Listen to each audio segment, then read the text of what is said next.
eu achei que no último encontro a gente conversou que eu pensei, gente, eu acho que vai ser um livro é, difícil de ler e tudo. As pessoas, não é um livro muito grande, é um livro tranquilo. E eu fui ler com tranquilidade. Eu comecei a ler ele semana passada. E aí, nossa, eu passei maior aperto para concluir a leitura, porque realmente eu achei um livro. Não é um livro grande, mas é um livro muito denso. Ele mexe muito, é muita emoção, é muita coisa, é muito assunto, né?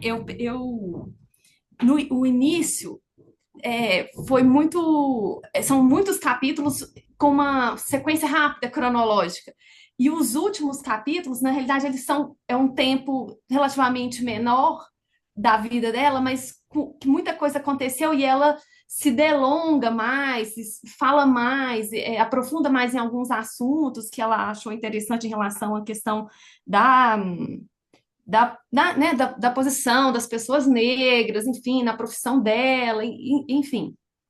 E aí eu no início eu fui mais lenta a leitura, porque era assim, eu lia 2 páginas e era um choro, 2 páginas um choro, e eu ficava pensando sobre aquilo, e no fim da leitura, e eu concordo com vocês que essa questão de a pessoa escolher um enfoque, mas eu também acho que ela foi franca no sentido de colocar e dar mais ênfase naquilo que com certeza foi o que mais definiu a vida dela, né?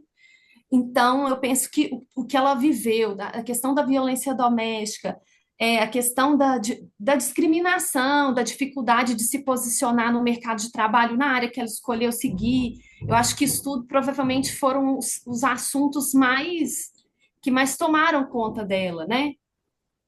E que depois isso foi mudando. No final do livro, eu tive a impressão de que ela começou a pensar mais sobre maternidade, enfim. É, mas e fiquei pensando nessa questão que a Ana falou: se eu escrever minha biografia, eu vou ter coisas.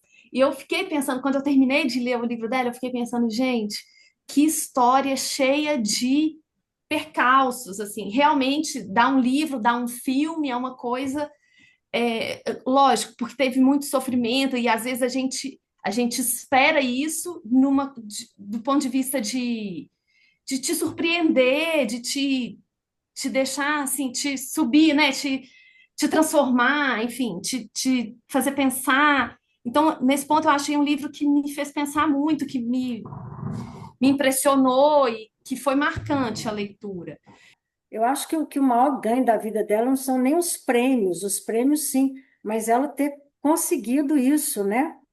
É a questão emocional de você ter sobrevivido, né? E a a tanto contra, né?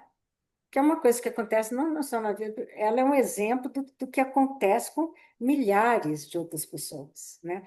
Por isso que o relato dela é importante, porque não é só ela, é um bando de outra gente, de outras pessoas que se encontram nessa coisa de muita privação e de uma violência que parece que nesse mundo que não tem fim, né? A gente entra século e século, as histórias vão se repetindo. Acho que é isso que às vezes nesses relatos é que eu penso, nós estamos no século XXI, as histórias se repetem na vida das pessoas, como se a humanidade está conseguindo dar um passo além, vai repetindo, né? Vai repetindo e, nossa, é bem assustador isso. Para mim é muito assustador. Certas coisas que para mim já podiam estar vencidas nesse mundo, elas estão se repetindo. A violência contra a mulher, a violência, a pobreza, a miséria, é uma coisa assim que a gente fica, puta, quando que isso vai ser diferente, né?